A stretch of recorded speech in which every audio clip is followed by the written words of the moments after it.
कई लोग कहते हैं गुरुजी हम जब भगवान शंकर का मंत्र जाप करते हैं, शिव नाम लेते हैं, शिव जी का स्मरण करते हैं, शिव नाम का स्मरण करते हैं, भगवान शंकर की विरल भक्ति को धारण करते हैं या शिव नाम को हम ग्रहण करते हैं, तो हम जब भगवान शंकर के मंत्र को या शिव के नाम को जब हम जपते हैं, शिव नाम को जब हम लेते हैं, तो क्या वो देवादिदेव महादेव तक हमारा लिया गया नाम पहुंच जाता है? क्या देवादिदेव महादेव तक हमारा लिया गया नाम पहुंच सकता है? तो पहले तो अपने भीतर से एक भ्रम निकालो, अपने अंदर का एक भ्रम निकालो कि महादेव तक हम जो नाम ले रहे हैं वो पहुंचेगा कि नहीं पहुंचेगा। पहले अपने भीतर का ये भ्रम समाप्त करो। मतलब आपकी दृष्टि में ये है कि आपकी दृष्टि में लगता है कि ऐसा है कि शंकर भगवान हमसे बहुत दूर है, शिव जी हमसे बहुत दूर है। जब तो आपकी बुद्धि में यह बात आती है कि हम जो बात कहेंगे वो शिव जी सुनेंगे कि ना सुनेंगे, हम जो मंत्र बोलेंगे, जो मंत्र हम बोलेंगे वो मंत्र शिव जी तक पहुंचेगा कि नहीं पहुंचेगा, हम जो मंत्र का स्मरण करेंगे वो देवादिदेव महादेव तक पहुंचेगा कि नहीं पहुंचेगा। आपके भीतर यदि ये विचार चलता है तो मतलब आप ये विचार कर रहे हैं कि शंकर जी हमसे बहुत दूर है।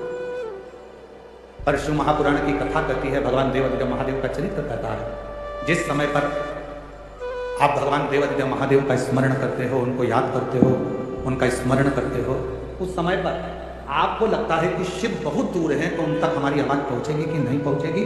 पर शिव कथा कहती है आपके मुख से जैसे ही भगवान शंकर को याद किया जाता है, शिव का नाम लिया जाता है, शिव का स्मरण किया जाता है, उस समय पर भगवान देवादिदेव महादेव आपके नजदीक में खड़े होकर उस उच्चारण को भगवान शंकर उस उच्चारण को श्रवण कर रहे हैं, भगवान शिव उस उच्चारण को श्रवण कर रहे हैं। आवाज किन तक पहुंचना चाहिए? जो दूर है, जो करीब में है उन तक आवाज पहुंचाने की जरूरत ही नहीं पड़ती, वो हमारे अक्षरों को, हमारे शब्दों को देखकर भी समझ सकते हैं। ब्रह्मा जी ब्रह्मलोक में, भगवान विष्णु वैकुंठ लोक में, इंद्र पर मेरा देवादिदेव महादेव, मेरे भगवान शंकर, मेरे उग्रदानी, मेरे शिव इसी मृत्यु लोक में।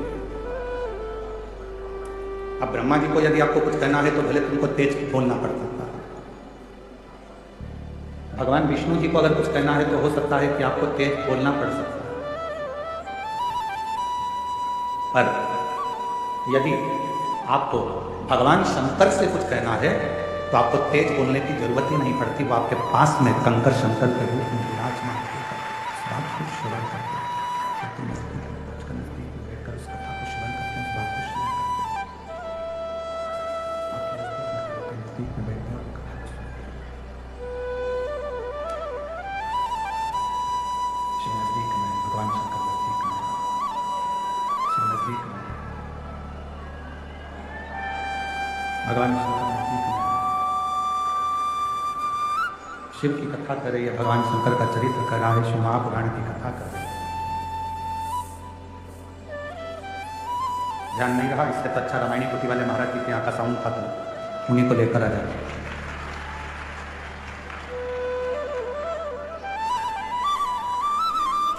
शिव को, भगवान शंकर को, देवादिदेव महादेव को बहुत दूर ढूंढने की जरूरत नहीं है। कल भी कथा में कहा शंकर को ढूंढने के लिए बहुत दूर, शिव को ढूंढने के लिए बहुत दूर जाने के लिए जरूरत नहीं। शिव हमारी सांसों में, शिव हमारी रोमावली में, शिव हमारी धड़कनों में, शिव हमारे रोमों में समाहित।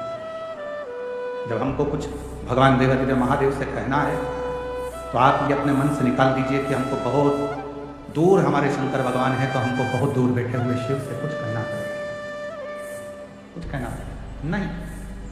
शिव से कहना एकदम शंकर भगवान हमारे करीब है, बिल्कुल नजदीक।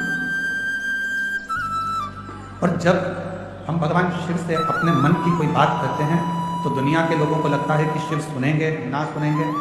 शिव पुराण कहती है कि जैसे ही तुम बोलो नहीं तो भी तुम्हारे हृदय में अगर कोई भाव आता है जल चढ़ाते समय, तो शंकर भगवान तुम्हारे मन के भाव को भी पढ़ लेते हैं, सुन लेते हैं, स्वीकार करते हैं। भगवान देवदेव उनके भावों को विचारों को अपने विचारों को भी पढ़ लेते हैं, मन के शुद्ध भावों को भी पढ़ लेते हैं, विचारों को भी पढ़ लेते हैं।